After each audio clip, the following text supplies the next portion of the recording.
We're good. All right. Dive on in. Let's get ready.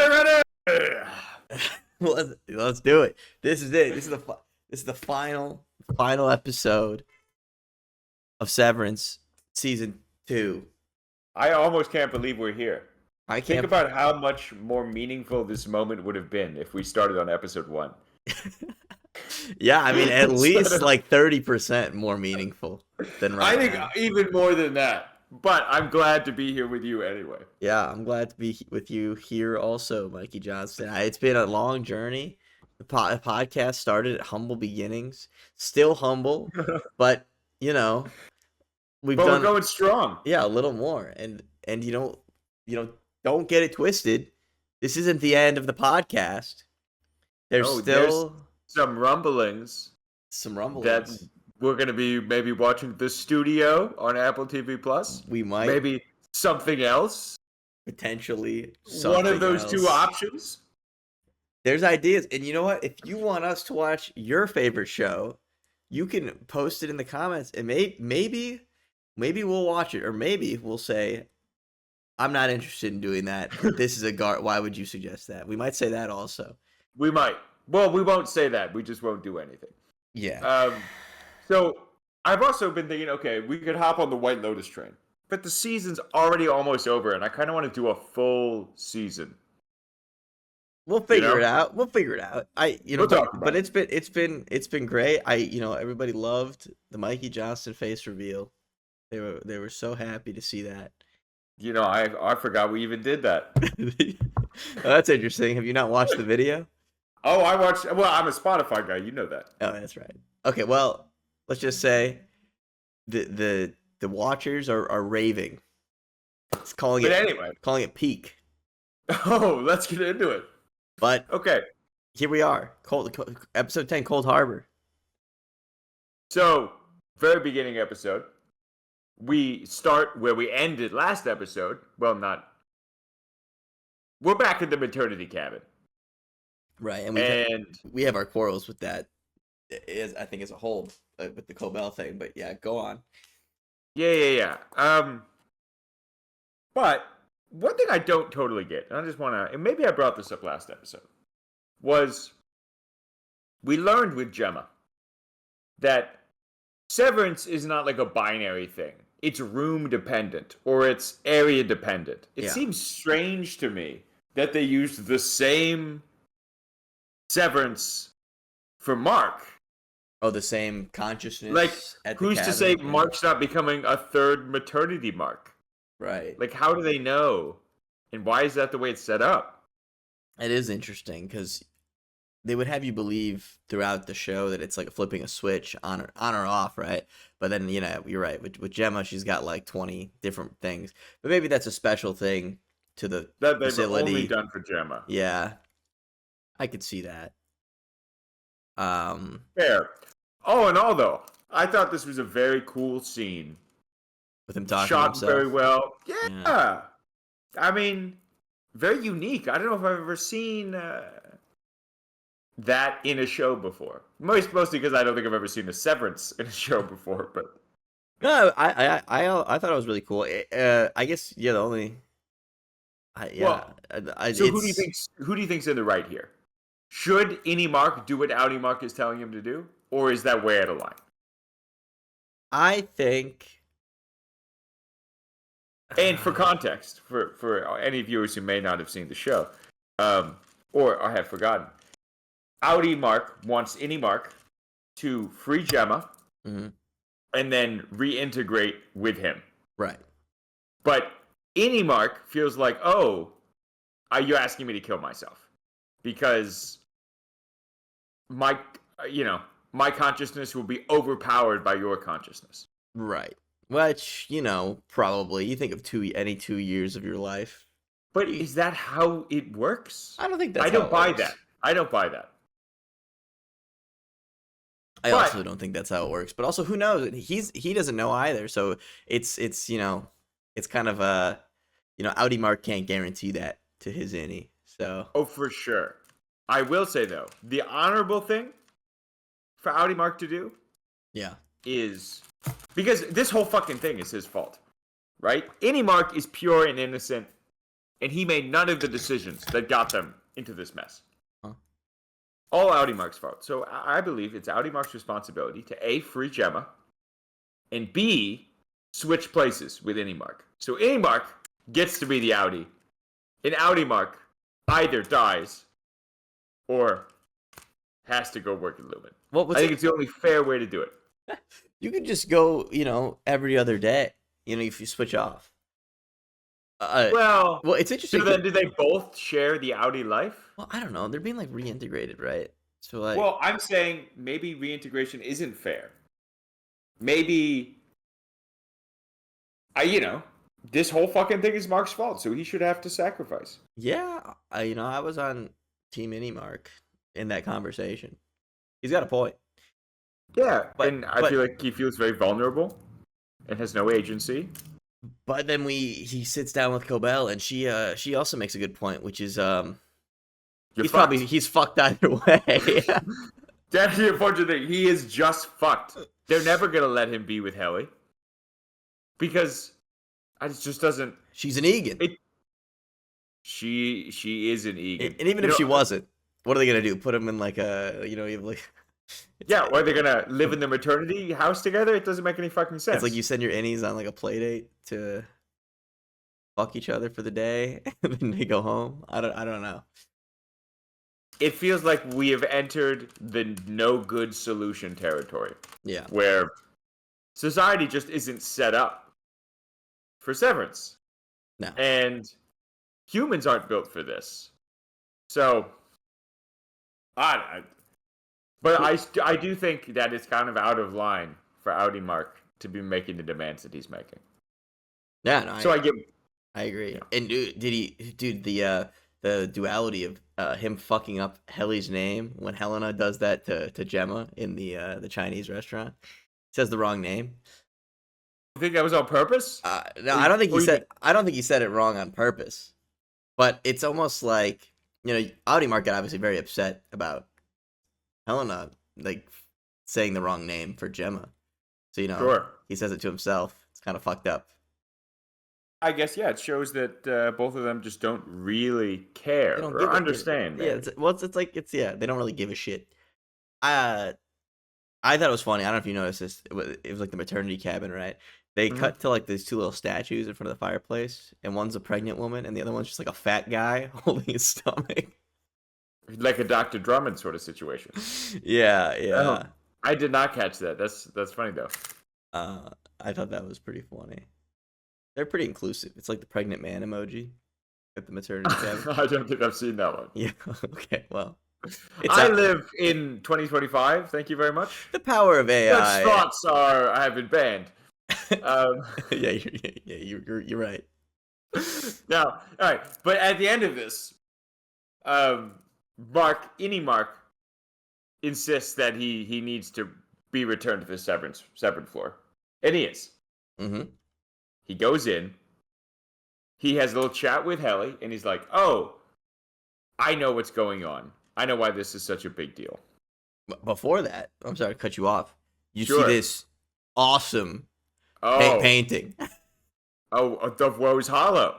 Yeah, I so true. It's like Mark S.'s glorious completion of Cold Harbor. And you know what was interesting is they included so many people that only Mark knows. They included Devin. They included Rickon, I think. Rickon's in there. I got it pulled up. Rickon's in there. They included like the rejects from the first episode of the second season. So theoretically, Mark shouldn't even know who all these people are. You would think they would only have included people that he would know. I'm trying to look. I don't. No, I think he would know all these people. Is Devin not in there? No, Devin's in there, but he's met Devin on like whatever overtime contingency, and they know that, right? Oh, true. Right. But they have like the duplicates of them over there too on like the right side. They have the Tempers, the Goat Man. Which I like what they've done with those paintings. It's a great painting. And by the way, we never learn why there are those duplicate guys in this finale. That was something I was looking forward to. It's one of the big questions of like, why are these Right. doppelgangers on the other side of these computers? I I don't know. And that's season 3. They have to leave something. I guess you're right. But anyway, Yeah, so they have the chat, and then he and Helly both come to understand that they're never going to be able to be together. yeah, So she's going to help him free Outie, Mark's wife, yeah. They're cooked. Gemma.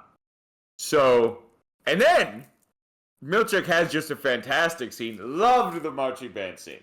Oh, the dude, the Milchick with the the Cyrus The the baton? Bulls entering With the, theme. Oh, oh, was that the Bulls entering scene? yeah, it's called Cyrus, I think. I mean, it was fucking great. I think. Yeah, no, it's fantastic. It's serious. My bad. I sorry, Chicago Bulls fans out there. I fucked that up. So yeah, they got serious, and yeah, it's like, that was fantastic. I also liked him beefing with the wax animatronic. Um, Oh my, amazing scene yeah, where it's oh, what does the wax animatronic say? That he's in violation of one of the tempers? yeah. Vision? Oh, that was oh my god. Great scene. It was pretty good. They were doing like No. some stand up, essentially, Well, and at first it feels like Milchick is into it. And is in on the joke. and then you're like, no, he's not. And yeah. And then it's like, oh, whoever's manning the wax statue does not respect Milchick. Oh, but yeah, man, Milchick's got he does like 3 outfit changes. He's putting on a performance. He's going all I think he really does care about doing a good job. And he wants like in many ways this is a tragic episode because Milchick's trying his best. And for reasons outside of his control, Helly and Mark are on this alternate mission, which really fucks up with his performance. It'd be almost like if your boss was trying to get you to do your OKR, your quarterly OKRs at work. Sure. But instead you were focused on breaking into the basement and freeing a little gremlin. It's like, it's not their fault that you're focused on other things. They're trying their best. Yeah, I mean, you know what I mean? They're not going to handcuff you to the table, Yeah. He's showing them some respect. And frankly, Milchick doesn't get the respect he deserves. No, not at all. I mean, I think he does in like the cultural zeitgeist, but in the show, yeah, and not at all. Yeah, man, he does just get kind of shit on this episode, but Yeah. he does have that great moment, and I think before that, there's one other great Milchick moment, which is him handing Dylan G his resignation request and then running away before he can open it. We totally forgot to talk about the Dylan. Yeah, well, let's talk about it right now. No. I have something else I want to say. Oh, okay, yeah, sure. Which is, what do you think Milchick's background is? Well, how does he have these, performance chops? And where has he been keeping the marching band all this time? Oh, fine. We'll cut that out. There was a moment last night where she was like, Mrs. Plimbo was like, do you think the actor who plays Milchick went to a historically black college? Which I'm like, why did she ask that? I don't know why she asked that. I think because of his theatrics. Are historically black colleges known for their theatrics? I don't know. Yes. Have you ever watched like any of like the fraternity like videos from like historically black colleges? They like put on performances. It's like very yeah, it's interesting. But I thought that comment was pretty funny. That's a funny comment. Funny comment out of Mrs. Slimbo. Yeah. Yeah. Okay. So, but now let's talk about the marching band. Like, there's been a lot of chat about this. Yeah. Are these severed people? It seems like it, based off of the conversation they've had with Helly and Dylan. Right, but it's like, so what are they doing the rest of the week? We've been paying these guys probably a lot just to fucking sit around and do nothing most of the day. I guess they're just practicing. I guess. Oh, can you imagine a worse hell than that? It's having to practice your instrument. Wake up, go to work, practice your instrument until your fingers bleed. Go home and do it again. No, that sounds pretty miserable. I'm not gonna lie. They were good though. They were great. You got to sacrifice for your art. Part of what I was thinking is, you know how loud it would be in that room? Oh, so true. It would be like unimaginable hearing damage. If they were all actually playing their instruments in that room. Well, this kind of reminds me of Whiplash, actually. Be like, this would be J.K. Simmons' dream. To control a marching band? Well, to have a marching band whose only goal in life is to play in the band. And be the best. Yeah. Yeah. Huh. That's true. He'd be all about that. He probably would have liked to sever, forget his name. Miles Teller. Yeah. Oh, 100%. He basically did sever Miles Teller. You remember the scene where Miles breaks up with his girlfriend because he's going to become too famous for her? Yeah, that was pretty based. Yeah, one he's of my basically favorite scenes in a movie. Yeah, that's pretty cool. It was a very Tom Brady move. Where he's just like, listen, I can't bring you to the top. No. I'm sorry. Oh. All right. It's nothing personal. Let's forget about Whiplash for a minute. It's nothing personal. All right. Go back to Dylan. Yeah, back to Dylan. What do you think about his Audi's response to his... I was expecting something terrible, and I actually liked his Audi's response a lot. In some ways, I did too. But would you like to support that? Yeah, I mean, whatever. What he said, he tells him "fuck you," and then he also says, "I get it. I'm a fucking asshole." He admits fault, and he's like, "I'm sorry. I've done this to you. If you want to end it, I'd understand." So, I agree, and that's nice. What I didn't like was he's like, "Oh, I like having you there. I like thinking about you working for me." Like, yeah, I didn't like that part. The power dynamic there just really felt off. No fucking shit. I like somebody doing all my work so I can have the money and live my life. Yeah. He's like, you can do what you want, but personally, I think what you're doing is great for me. Yeah, like exactly. Most days. It's very convenient for me that this works out, but I understand. Whatever. Yeah. Do I think it's nice that he's willing to let his Audi quit? Nice is the wrong word. I think it's basic human decency. It's like, it's like I'm not going to give him props for that. Yeah.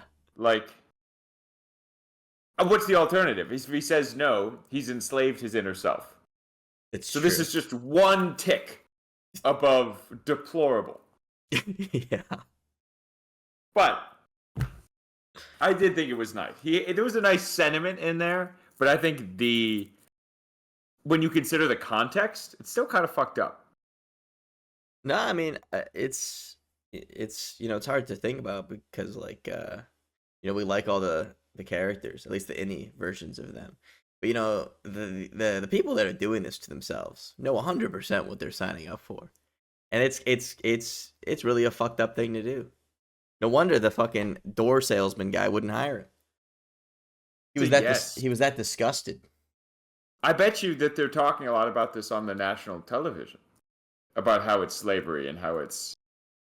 Yeah, we see a little bit of it, right, with Natalie going on like Fox News to tell them it's actually the best thing ever, and they have lives of their own. Yeah. Like, anyway, damn, she's right. It's it is what it is. So let's go back to MDR for a minute here. Yeah. So Helly's tricked Milchick into going into the bathroom. Good move. He's about to break free. Yes. And then Dylan appears like a hero, showing that he is not resigned, and B, traps Milchick in the bathroom with the vending machine. Yes. Like, really, a beefy lad getting the job done. 100%. Showing his mettle. I was surprised Helly could even hold the door for like... Oh, yeah. An attempt. Milchick is fucking jacked. Right? Like, there's no way. I'm sorry. No. I'm sorry. No. Helly is dragged into the river by an elderly Irving. She's not holding the door for Milchick. No, it's true. Milchick is they really nerfed him in that scene. But I get it. You got to build a little tension for Dylan G to have his heroic moment. I understand. And then Milchick is just pounding away at this door, or at the vending machine, throwing his whole body around it. Oh, yeah. And then he breaks out just at the right moment to stop Gemma and Mark. And then a scene that I thought would be really corny, which is, Dylan having united the marching band against him, and Milchick has this "oh fuck" moment, where it's like there's too many of them. Mm-hmm. But I actually thought that was a very powerful scene. I thought it was hard. Oh, that was cool too, with the red light flashing and everything. Yeah. And I thought it was a nice reveal, how you really thought the marching people were just going to ignore him. 100%. But I mean, that's a very tricky scene to do, I think, because it very easily could have been corny. I agree. I think they did it in a good way, though, like you said. I think I also thought it was funny when they were like throwing the instruments at Mr. Milchick to the top of the vending machine. Oh, and Helly gets him in the mouth with a trombone? Yeah, that was fucked up. Jesus. See, I honestly, in this scene, I just feel bad for Milchick. I feel bad for him, too. And I think it's because I think it's he puts 100% to everything he does, 110% to everything he does, Yeah. He doesn't seem like a bad guy overall, other than, working for an evil company. But don't we all? 100%. And he's been advocating for them at cost to himself. Yeah. So I think it just stings that he will go underappreciated and he will have a hostile relationship with Mark and Helly just because they're on opposite sides. And they could all be good people, but they're diametrically opposed. Yep. Reminds me of another two parties in the world today, but we won't get into that here. There's okay. So Mark leaves. He leaves the marching band experience to go find the expert hall, and we see Drummond and Brianna Tarth and a goat. Brianna Tarth, yes. And let me tell you, that's a good-looking goat. It's a very picturesque goat. Honestly, I didn't even pick up on that. I think. I was cute. Don't get me wrong. But aren't all goats cute? Nah, this one was handpicked. Do you remember its name? Emil? It was Emil. I can't believe I remember that. What an Amish name. Yeah, it was Emil, right? Yeah. It's such a pure and Amish name. Man, I can't believe that's what they're using the goats for. just to murder and to guide the fucking people they're experimenting on to Kier. That's what he says, right? It's gonna guide them really to Kier. It seemed more like a meaningless ritual. Yeah. Well, yeah. But that was what Drummond said anyway.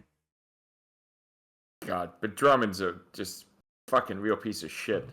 But anyway, and then we have the Drummond to Mark fight, and Drummond is just absolutely clowning on him. He's a big guy. Drummond must weigh like 350 pounds. True, and Mark is just not a fighter. No, I mean he's got no idea what at first he doesn't even want to fight him, but I think once he gets punched, which is probably the first time anybody's ever done that to him. Yeah, he like. I did really like the thing where he's like, "What? I'm lost." Yeah. This wasn't the way to the bathroom? Wrong door. Yeah. But yeah, I think you're right. It's probably the first time he's ever been punched. Although I think Helly's hit him a couple times. Back in like episode 1. Yeah, she like throws shit at him. Yeah. But then Brienne of Tarth fucking kicks the shit out of him. We get the save. And, that was great. As we know, she's a big woman. She what is she, 6'2"? She looks like she might be taller than Drummond is. I think she is taller. Yeah, she is taller than him. And I mean, yeah. And she kind of. I can tell you, I wouldn't want to fight her. I'll tell you that right now. Oh fuck no. Jesus. And I couldn't tell. So she has her line about no more killing, Right. and then she just Or wails on Drummond. And Mark says no more killing. Or she says no more killing. I don't know if she's talking just about the goats though. Maybe she doesn't view Drummond as a person who is, meaningful enough to be concerned about. Yeah, that's fair. I think she just I think you're right. I think she only cares about the goats. Yeah. And that gun thing. Yeah. I like that. It was also cool. So when Drummond is taken hostage by Mark, mm-hmm. my concern was, he's gonna get in the elevator, and Drummond's gonna immediately overpower him. I was thinking the exact same thing when he swaps over, right? And just instead accidentally shoots him in the fucking face, which I thought was pretty funny. I think that was. It felt like a good way of going about it.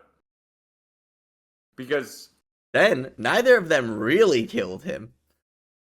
It was involuntary. It was manslaughter. Yeah. But now neither of them have to feel bad about it. And the problem's gone. Well, and now he's hunting for Gemma on the lower floor. Right. He finds some random woman, just starts going like, "Fuck you! Fuck you! Where's Gemma? Fuck you!" I mean, what a strange little... a real shift. Yeah, I don't really know.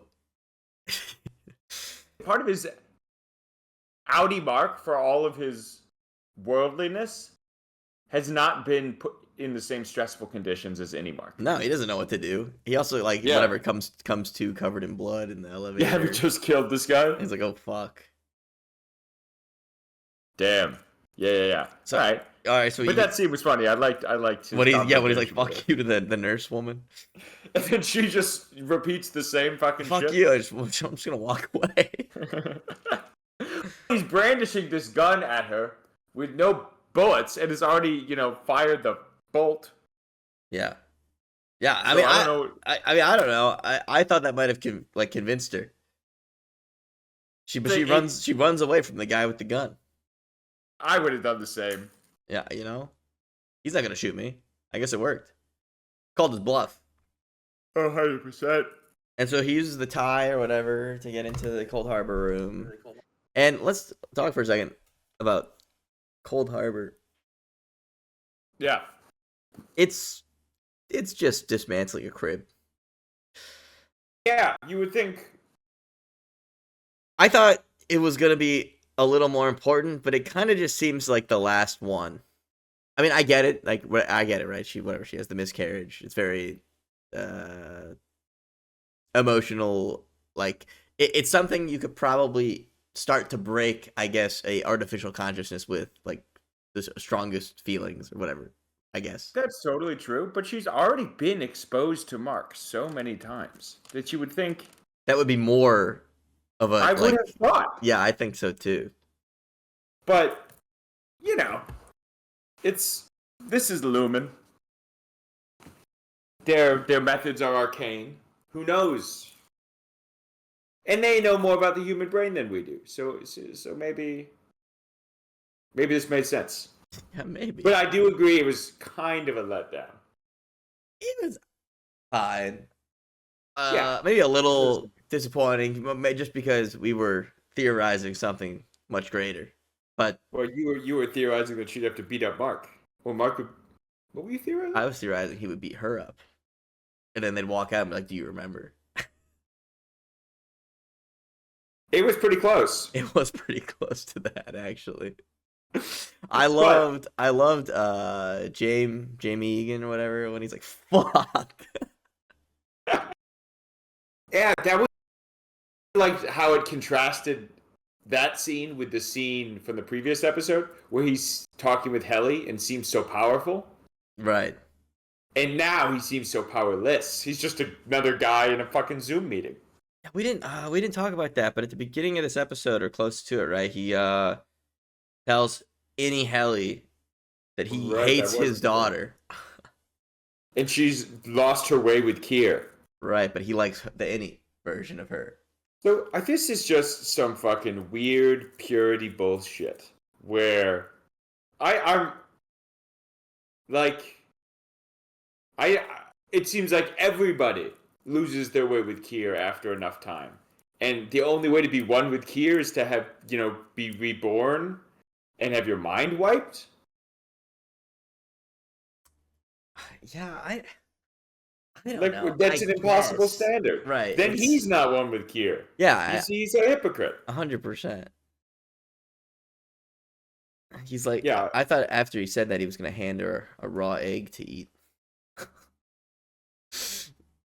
that would have been wild. Yeah, yeah. You gotta prove Will to you me. take it raw? Because that's what Kier would Yeah, do. That's what Kier would do. Jamie Egan's got to go, or Jamie Egan. I don't know. Whatever. It's just a real piece of shit. I mean, anyway, I did really like. No, go ahead. So Mark gets Gemma into the hallway. Right.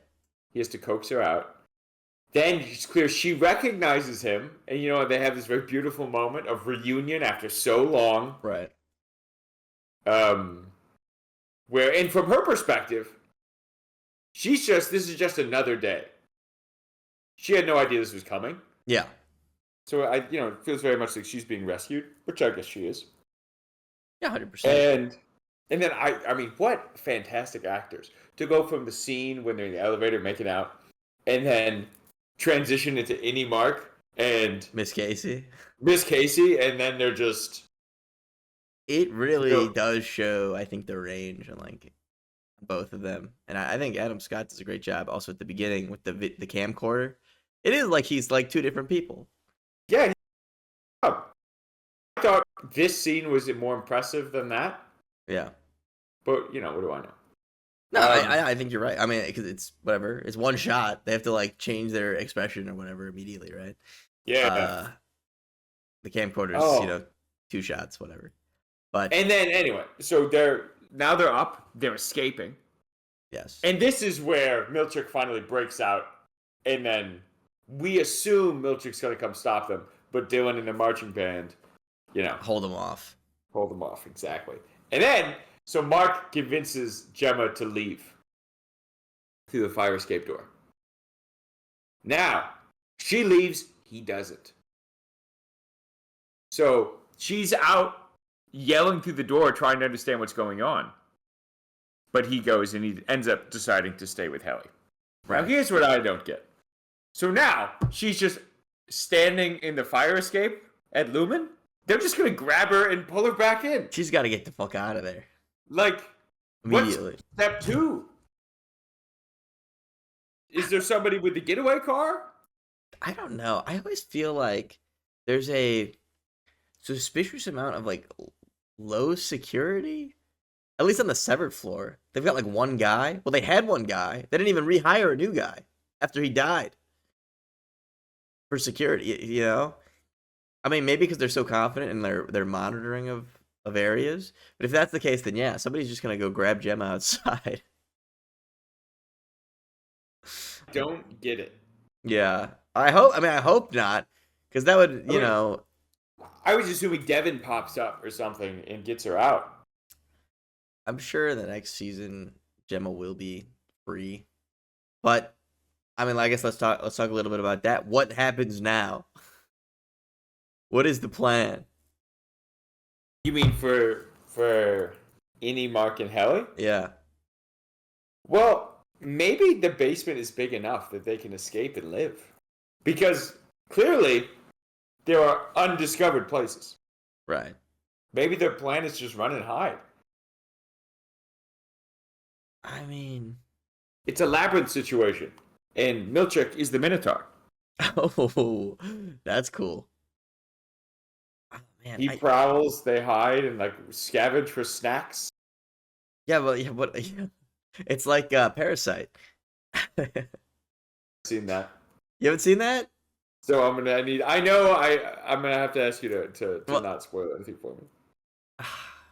All right, whatever. I know. Whatever. For the viewers that know, it's gonna be like Parasite. I think is the next season. But at the end of the day, I don't know. It's like what are they gonna have, like, the prisoners take control of the prison type situation? Is that what's gonna happen? Maybe. Now that they have the marching band on their side, they probably outnumber them.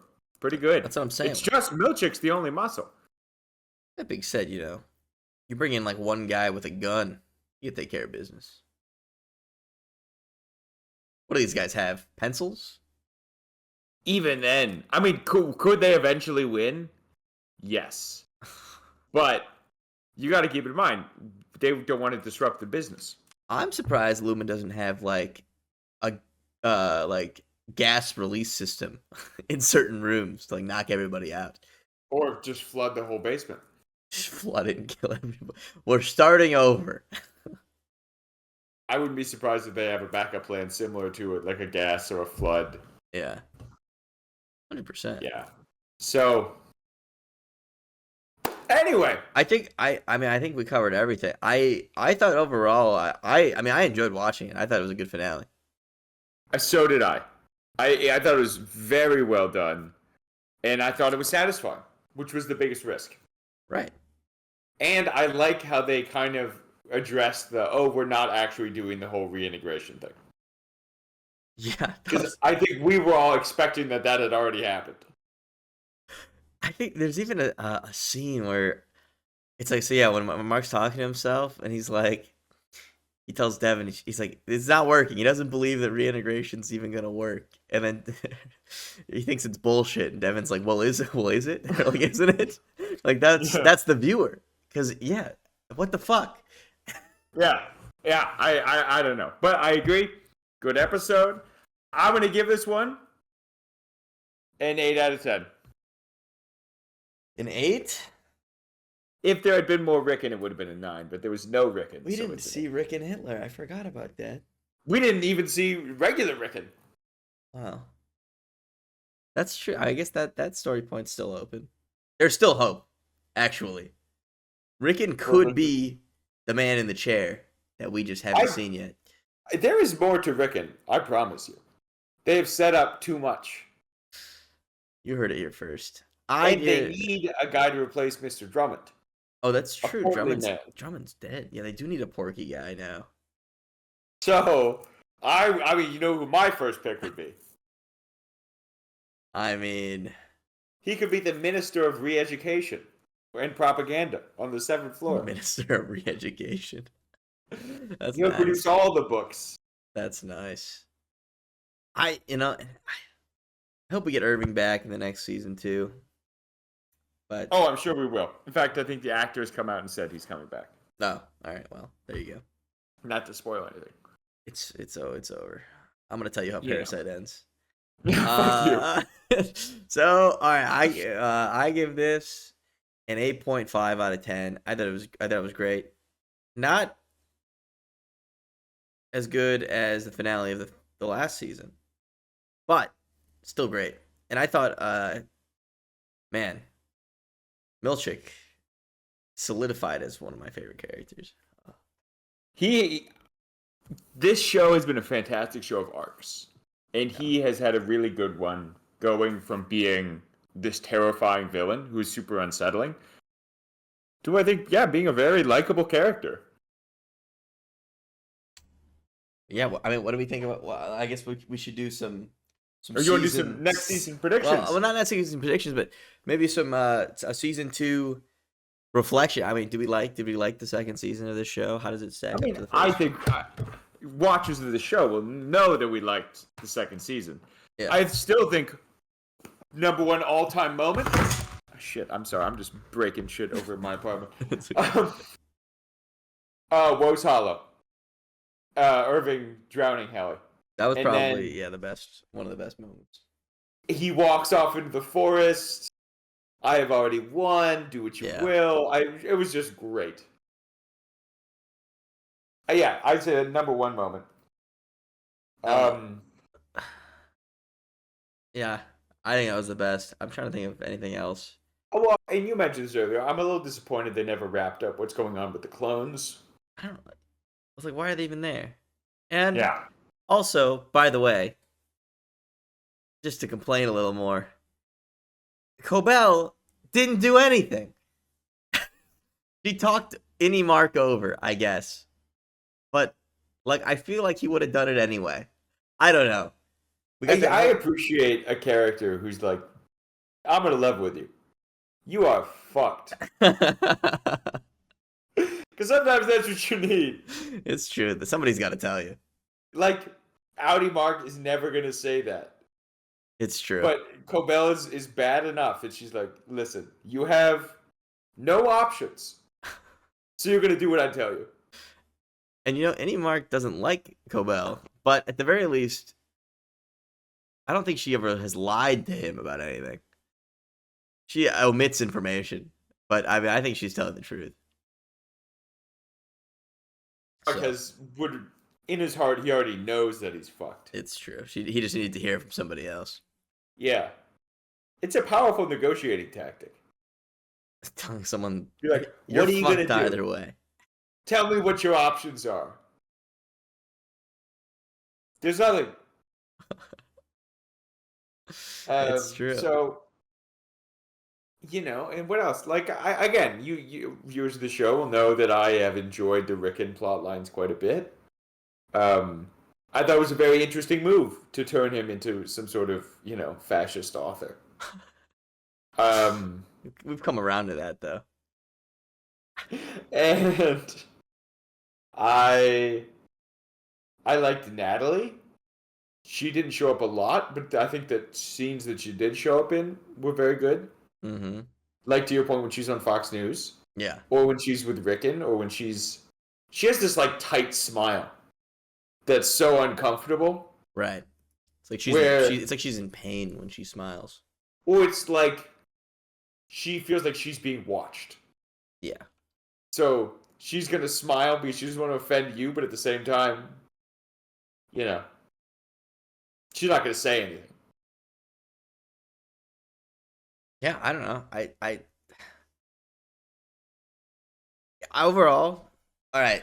If you had to give the first season of this show a ranking from 1 to 10, what would it be? And then we'll give the second season how it's probably been a 10. It's one of the best seasons of. I mean, okay.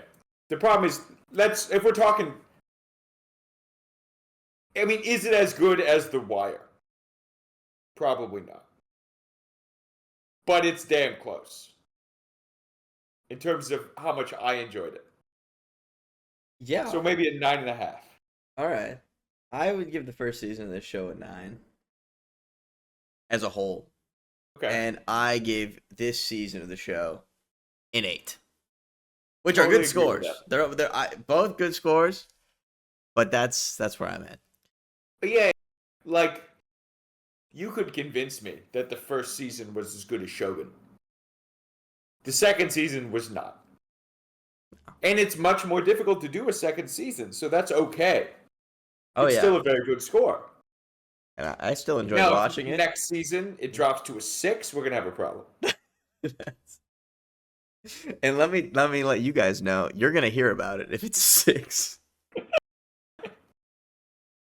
Yeah, it's a bit of a step down in quality, but I still think it was very well done.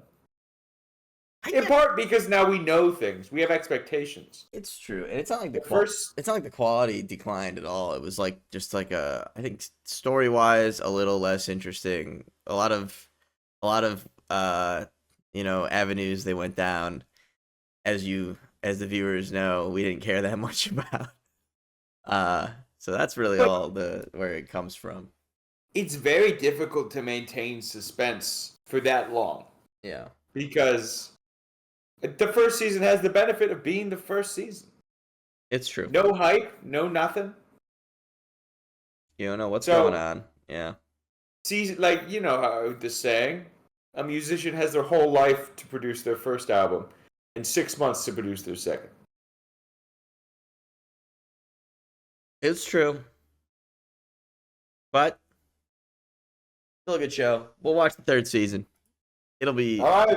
It'll be good. Thank you for Thanks for tuning in. Yeah. We love you. Thank you, Plimbo Nation, for listening and forming your thoughts around ours. That's really what it's all about, is not having any opinions Trolling of your own. thoughts. Yes. Yeah. Of us imprinting our souls onto you. That's what it's all about. All right. Dive on out. Dive on out. Dive on. Oh!